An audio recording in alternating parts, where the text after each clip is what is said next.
Let's cross borders into Tanzania. The election period is a particularly challenging one for persons with albinism in Tanzania. It is said that witch doctors are in constant search for people with albinism as they use their body parts to lure politicians seeking a guarantee of their success at the ballot box. Here's KTN News' Francis Ontomwa with the story. Akakata mkono wa kwanza, wa kulia, akaukata, akautoa, akamtupia mwenzake. Mimi hao watu nishawasamehe kwa sababu mimi namshukuru Mungu niko hai mpaka wakati huu. Sad confessions of betrayal by skin color. Movements here dictated by limited space in the small room.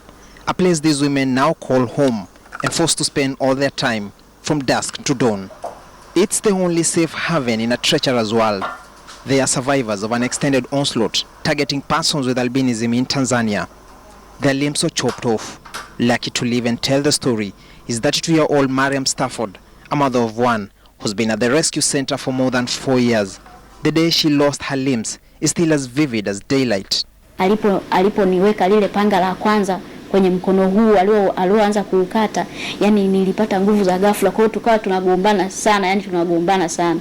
Akawa anasema sisi hatutaki kitu chochote, tunataka tu mikono, tunataka tu mikono. Kwa hiyo wewe tulia tukate mikono tu, hatutaki kitu kingine, tunataka tu mikono.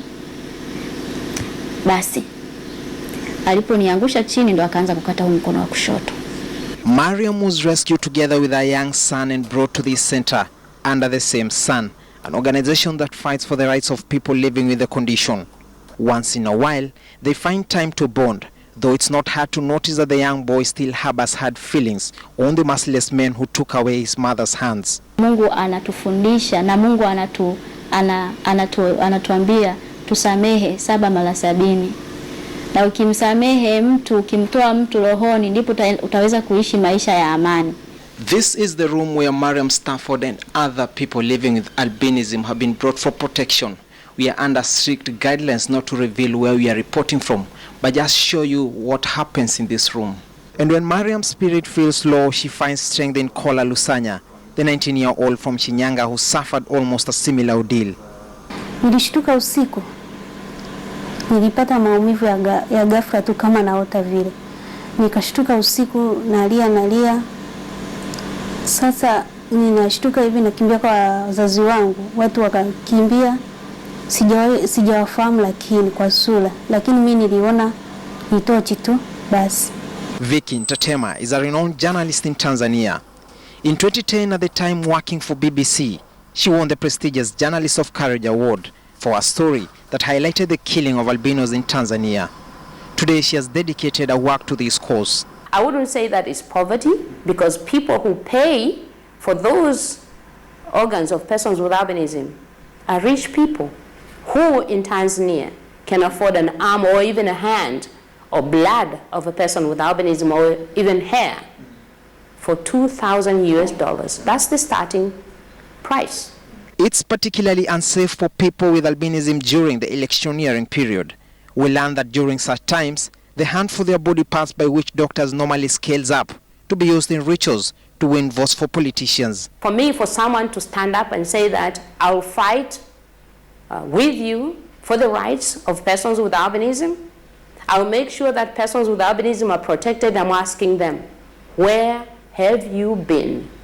Where were you when persons with albinism started to disappear? When the media started reporting about the killings of persons with albinism? Statistics by Under the Same Sun indicate that in Tanzania, albinos represent 1 in every 1,429 births, making one of the highest numbers in Africa. There are no clear laws in place to protect persons with albinism, and often the wheels of justice never spin full circle. Unajua wale wanaotukata sio kwamba wao ndio wanaofanya hiyo biashara. Kuna watu wakubwa wanaowatuma. Sasa watu wakubwa mimi ndio naotamani kuwajua. Natamani sana niwaone na niwafahamu, niwajue kabisa, nione sura zao, ni binadamu wa aina gani ambao wanakosa roho za ubinadamu ndani yao, ambao wamegeuka kuwa wanyama. It's a feeling shared by most Tanzanians. The next administration not only protects albinos, but also sets up tough laws that will instill deterrence on the rampant killings. Francis Ontomwa, KTN News, Dar es Salaam, Tanzania.